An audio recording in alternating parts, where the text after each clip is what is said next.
All right, we're here at the Z-Man Short Game Academy, and in the theme of WrestleMania weekend, I have donned my mask of choice. And like most masked superstars, you already really know the identity under the mask, so there's no guessing there. I get to travel a lot. My good friend TJ Rule, Golf Away Tours, and a large group of friends. We're very lucky to work with people like Tourism Ireland and places like that around the world. We often travel in these large groups, and they all ask me the same question. They're all very confused of how I'm the only guy in the group, and there's a lot of great players in the group. How am I the only great player in the group still able to hit flop shots off tight lies? And this seems to be a shot that scares a lot of people when they travel, a shot that strikes fear into a lot of people, even on this side of the pond, when they get tight lies, especially tight, firm lies, maybe hitting balls against the grain on tight lies like we see at Augusta, which should have been happening this week. That's a whole other story. So today, I'm going to walk you through hitting a flop shot off a tight lie, how yours truly does it, and it might surprise you how simple this actually is. And let me tell you, it has nothing to do with a great set of hands. I use my hands in pot bunkers, hard lies, fluffy rough, etc. This shot is actually about keeping your hands quiet, but there are a few fundamentals that you're going to need to know. The first one, what type of tool are you using? Like most great artists, it all starts with what tool they're using, or what great mechanic. You need the right tool to do the job. Most of you carry 3, 4, some of you are lunatics like myself, often carry 5 wedges in the bag. Take a look at your wedge makeup in your set. How many wedges in your bag do the same thing?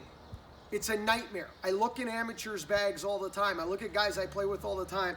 They're all carrying wedges that have 10, 12, 14 degrees of bounce. Or they've got a lob wedge with 8 degrees of bounce and a sand wedge with 10 degrees of bounce. Why are you carrying clubs at all that do the same thing? You need different tools for different things. I've got my tailor-made high toe wedge with the custom grind here. This is very important. If you're gonna hit this shot, you're gonna need a lob wedge with a low degree of bounce. Somewhere 6 degrees or less is ideal. I've got almost nothing here as a custom grind, and you're gonna want 6 degrees of bounce or less with some heel relief. You're gonna want heel relief. Now, why is this? You wanna get this leading edge as close to the ground as possible, this leading edge. And with a big flange and lots of bounce and no heel relief, that face will sit up and you're gonna get Skull City going on. And if you're practicing this at your local club, you'll probably kill somebody on the other side of the practice green. You want a grind, low bounce, and a grind with heel relief that allows you to open the face and get the leading edge to the ground. Now, you don't have to open the face crazy extreme. I see everybody, when we do these lessons and we talk about things, I'm trying to help my playing partners. Everybody takes what I say and they over-exaggerate it. You'll get comfortable with how much you want to open the face. But the important thing is if you don't have the proper grind with bounce and heel relief, that face will sit up and you can hit this shot all day, and good luck to you. If you've got lots of bounce, you need to hit these shots with a square face, a neutral face, if you've got too much bounce and no heel relief. Okay, we got that? Step 1, you need the right tool. The second part of this is pretty easy. You don't need a lot of hands and a lot of moving parts to hit this shot, especially from tight lies.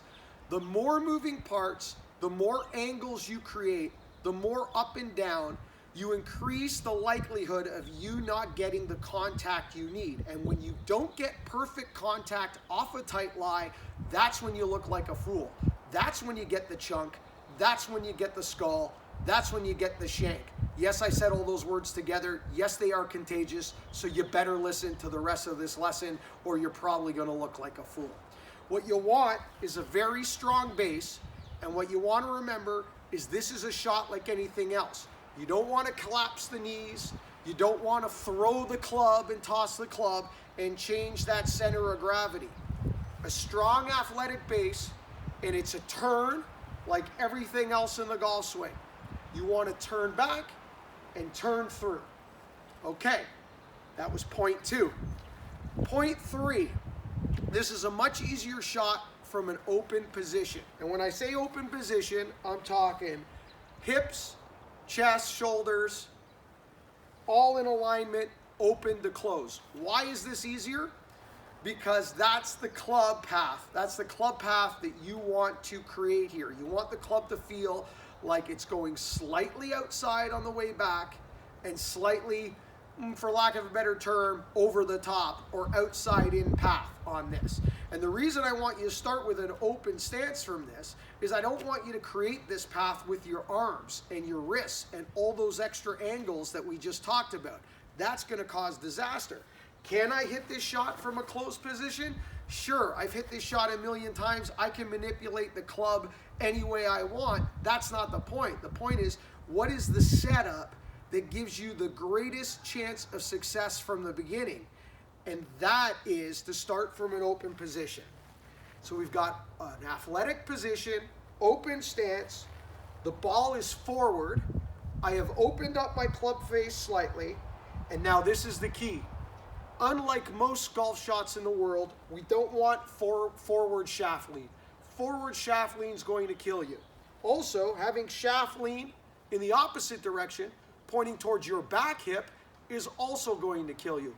You'll have to manipulate it on the way down. Odds are you'll flip it and top it. We want a very neutral shaft. As you can see here, this shaft is almost directly just right of my belly button. Very neutral, not creating an angle here, using what little bounce we have at the bottom of the club to our advantage with a neutral shaft. Okay, we got our position. It's open, we're athletic, neutral shaft angle, proper bounce, 62-degree high toe, and all I'm going to do now is follow my feet, follow my shoulders, turn and turn. That's that simple. No up and down, no loading, no hinge and hold. That's suicide.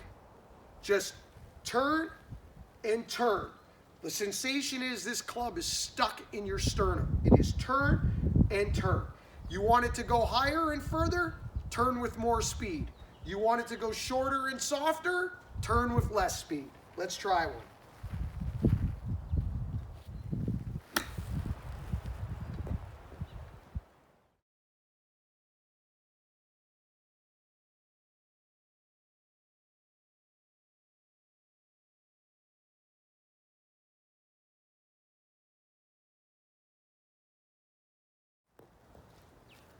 That landed and stopped within 4 inches of the spot it hit on a very firm green.